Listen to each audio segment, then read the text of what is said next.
जब जब यस ब्रह्माण्डमा अन्याय र अत्याचारले सीमा नाग्छ तब विष्णु भगवानले अनेक रूप धारण गरेर त्यस्ता अन्याय र अत्याचारी यानि कि दानवहरूको वध गर्नुभयो। भगवान विष्णुको 10औं अवतार मध्ये चौथो अवतार नरसिंह अवतार हो। हजुरले यसमा देख्न सक्नुहुन्छ यो नरसिंह धाम हो।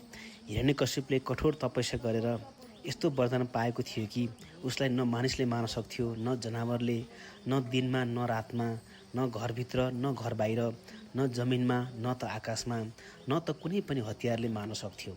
यस वरदानका कारण ऊ अत्यन्त शक्तिशाली र घमण्डी बन्दै गयो।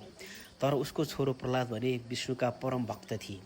हिरण्यकश्यपले धेरै पटक आफ्नो छोरो प्रह्लादलाई मार्न खोज्यो, तर भगवान अन्तर्धान भएर छुट्टै रूप धारण गरी प्रह्लादलाई बचाउँदै आउनुभयो। एक दिन हिरण्यकश्यपले प्रह्लादलाई सोध्यो, तिम्रो विष्णु कहाँ छ? प्रह्लादले उत्तर दिए, भगवान सर्वत्र हुनुहुन्छ। रिसले चुर भएको हिरण्यकश्यपले एउटा खम्बामा प्रहार गर्दै भन्यो, के यो खम्बामा पनि छ? त्यसै क्षण खम्बा फुट्यो र नरसिंह अवतार प्रकट हुनुभयो।